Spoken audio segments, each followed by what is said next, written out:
So here we go. We are jumping into lesson 5. Make sure you have your Why booklet notes. Turn to the page where it says, What about evil? We're going to cover 8 ideas about one of the most significant objections to the Christian faith in the 21st century. Now, we just watched a video asking the question, is God a moral monster? But it indicates several things that we're going to dig into deeper. But before we even jump into this conversation, what I want to say is one of the most significant reasons for the close friends that I have and even the people I know who have turned their back on God is not necessarily because of logical scientific evidence, but because it's this issue right here. And we start with 2 questions as we think about it. How in the world, and this is the question, how in the world could an all-powerful, loving God allow evil in the world? On one hand, if He is all-powerful, He has the capacity to stop anything that is evil, right? So if He's all-powerful, He can stop it. If He is loving, He would want to stop it. So if He's loving and if He's powerful, why in the world is there evil? And so it becomes a logical inconsistency with the revelation of God that we find in Scripture. In Scripture, we find an all-powerful God. In Scripture, we find a loving God. So why is there evil? And that is kind of like a summation in this bottom question. Why is there so much bad in the world? If there's a God, why do all these problems exist? Now, these 2 questions can have a variety of derivatives that we see in our culture. Why would God allow suffering? Why would God allow famine? Why would God allow, and you can go into any number of things, but they become derivatives of really this first and foundational question, how can an all-powerful, loving God allow evil? Now, what I want to say before we jump into this, and I give some reasons, is that the Christian life and accepting a God, and I'm going to get to this even deeper in a second, does require faith. It's not that you need faith to know that God exists, because according to Romans chapter 1, verse 20, His evidence is clearly seen by the things that He has made. We don't necessarily need faith to know that the Bible is a reliable book. We can go and investigate many parts of the Bible to know, yes, not only do we have what's transmitted, but we also can look internally and go, yes, that matches up with the world. But this particular chink in our progression, or this particular conversation, does have an element of faith connected to it. And I would say that's probably true with all of them. At some point, regardless of the evidence, you do have to trust that God exists, and you do have to trust that His Word is reliable. And so I don't want to negate the fact that there is faith involved, but there are some very concrete things that we can look at that demonstrate how this is not necessarily inconsistent with the world, with the Christian worldview, the fact that God is all-powerful and loving, and that evil still exists in the world. So let's jump into this, one of these more significant objections. Number 1, if there is evil, there must be a God. So atheists often say that the problem of evil is a problem for the Christian or biblical worldview. And while I would say at face value, there may be some logical inconsistencies with going, well, if God is loving, if God is powerful, why would He allow evil?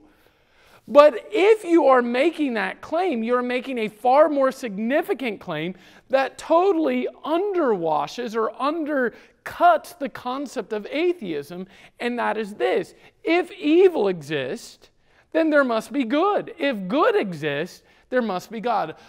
Probably the greatest, if not one of the greatest apologists of the latter half of the 20th century is Ravi Zacharias. And here's his progression here. He says, when you say there is too much evil in the world, you assume that there is good. Because if you're saying there's too much evil, there is a contrast to evil, so you're saying there's good, all right? Number 2, when you assume or make the conclusion that there is good, which you have done by saying that there's too much evil, You are assuming that there is a moral law because you're saying there's too much evil, so there is a better way in which the world should exist. Therefore, you're assuming that there is a moral law. So then he concludes, if you assume that there is a moral law, you must posit a moral law giver. Where did that law come from? The answer is God. And so it's very rational to say, if there is evil, there must be a God. So, if you're an atheist, you have one of two choices. Either you can go the route that some atheists have and say that there is no such thing as evil. We just think there's evil. There's just an opinion of what is good and bad.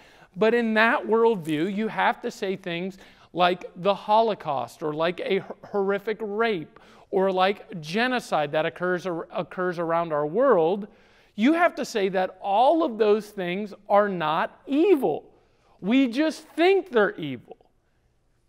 And that is a terrible, awful, I would say diabolical worldview. So if we assume that there is evil, there is a God. All right, so number 2, let's go on. A transcendent God, and I was alluding to this, will not be able to be fully understood. I remember several years ago I had been developing some conceptual ideas of God, and I was sharing this with a friend. His name was Grant, and I said, Grant, I came up with this really cool idea. I call it the logical illogicality of the existence of God. And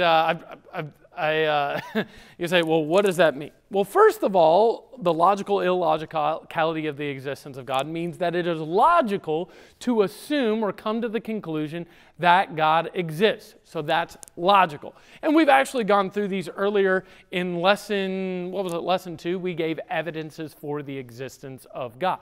So is it true that God exists? Not only is it true, it is logical to believe that God exists. Why? Because a design has to have a designer. A cause must have a cause, or a moral law must have a moral law giver. All right, so it's logical to believe God exists.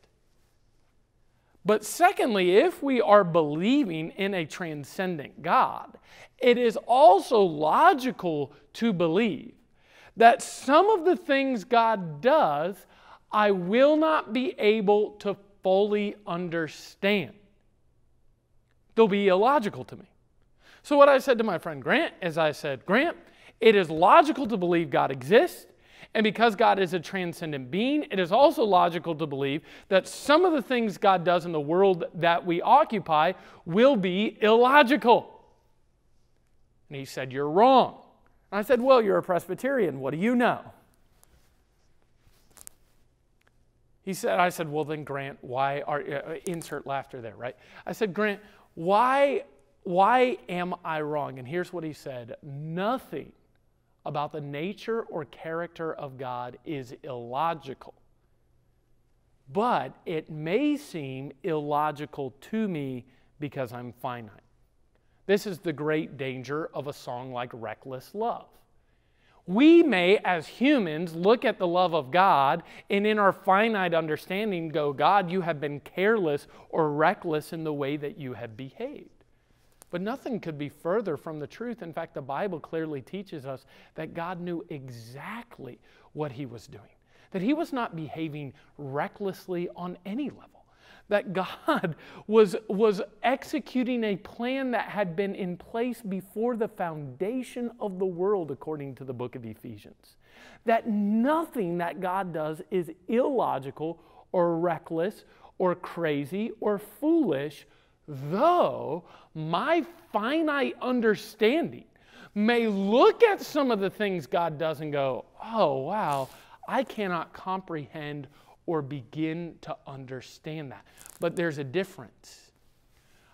The idea that God is transcendent opens the door for us to believe that some of the things God does, I will not be able to fully understand. And that is a logical conclusion.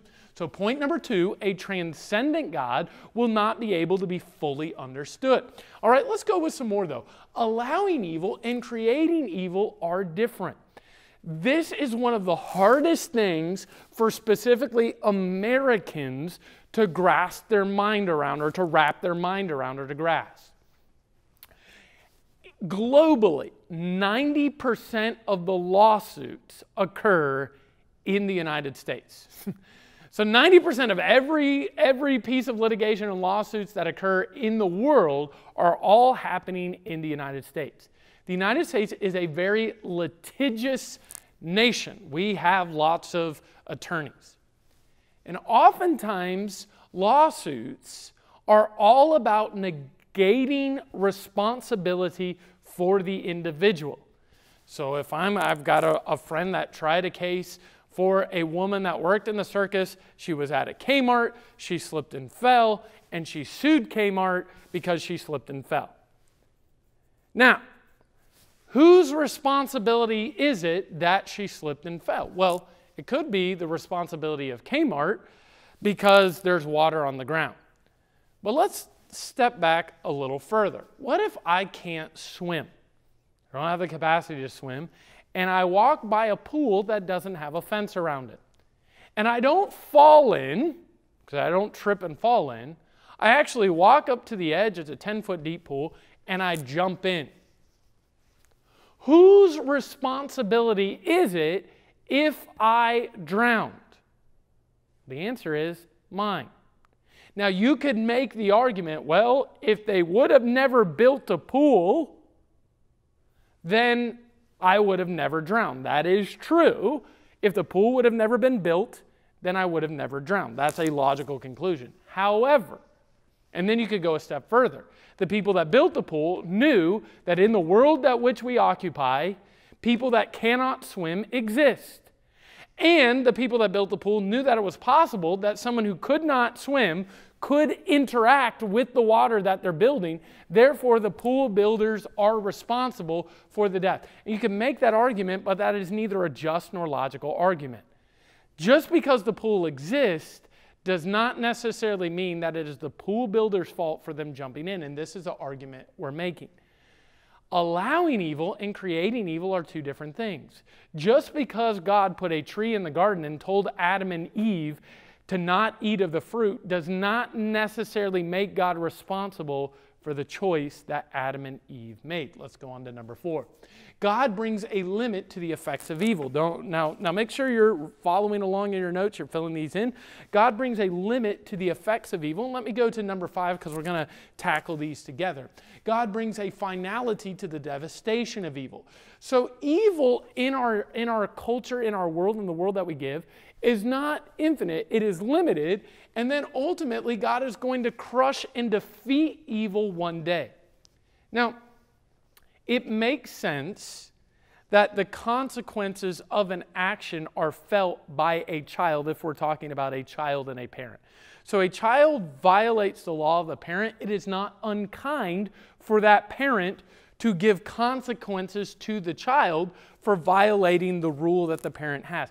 In fact, that's even healthy because it helps the child understand that bad actions have consequences, good actions have rewards. And so I'm definitely for reward-based parenting, but at some point there is going to need to be in your parenting some type of consequences that occur.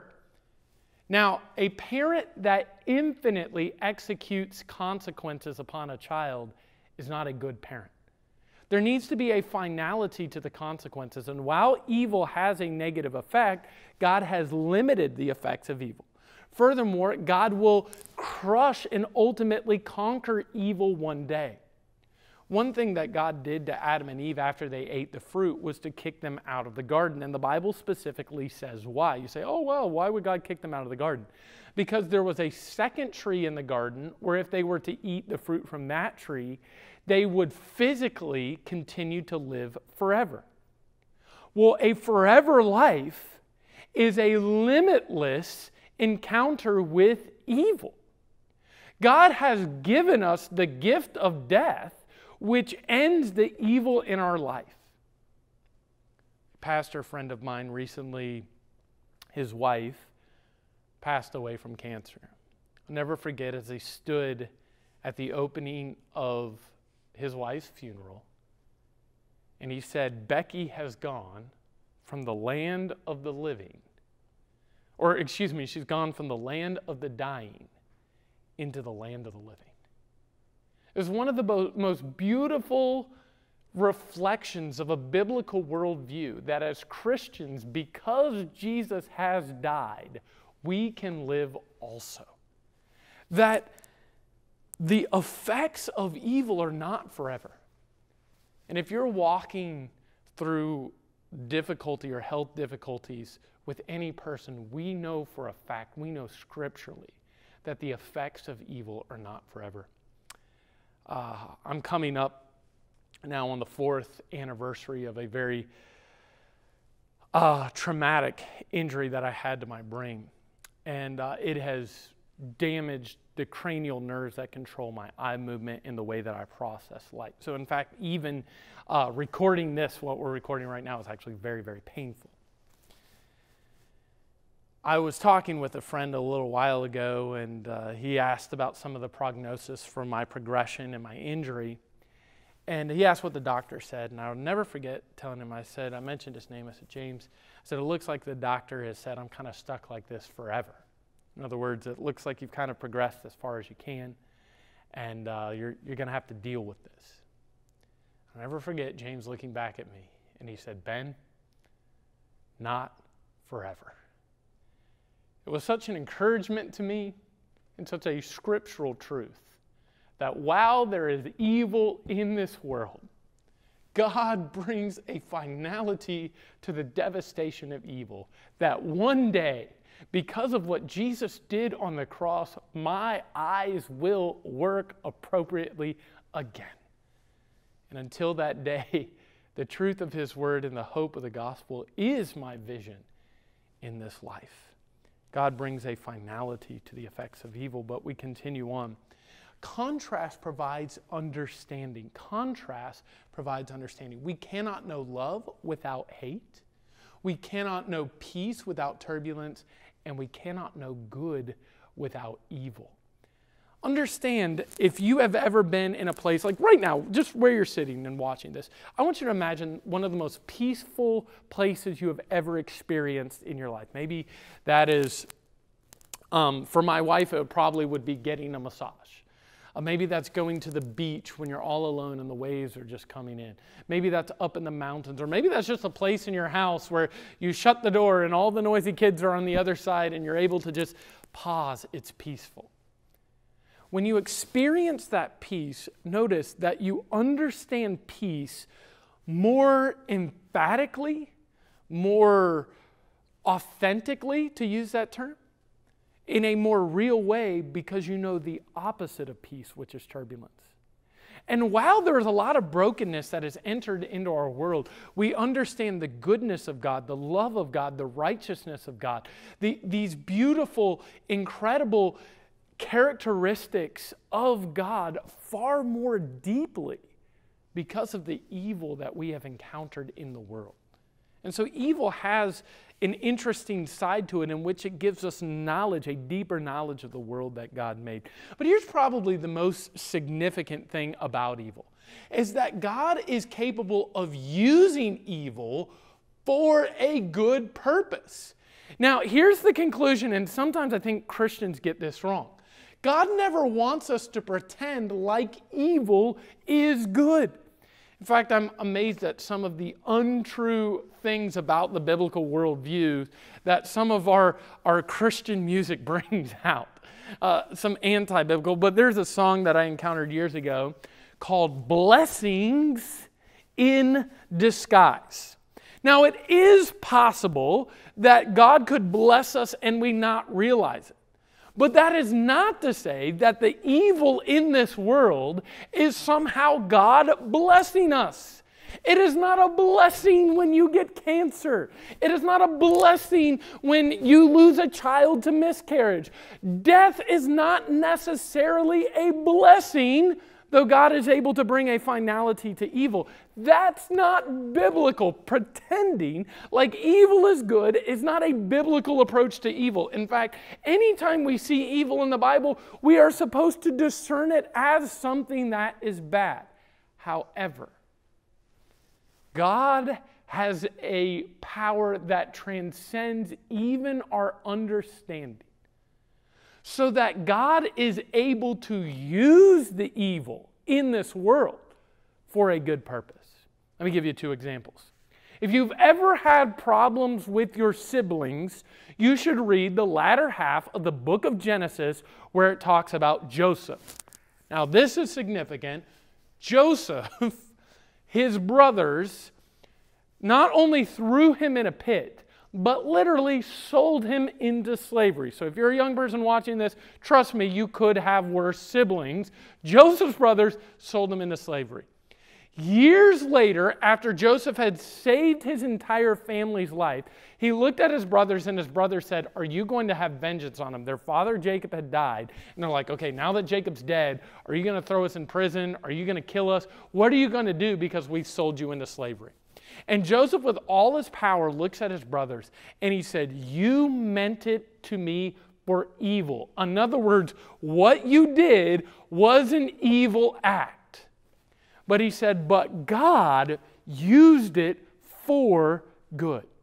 And what is incredible about the truth of Scripture, or it is incredible about the world that we live in and the God that we have, is that God is able to use the problems in this world for a good purpose. Now, I talked about the brain injury that I've had, and while oftentimes I hate to admit it, there are many good things that God has done, showed Himself to me, and even changed my life for the better because of the problem that I deal with every day. Now, if I had a choice, Ben, if you could be healed from your issues with your eyes today, immediately, I would want to be healed immediately, if not sooner. But at the same time, God has used those challenges for good in my life. And lastly, because of all this, we must exercise faith.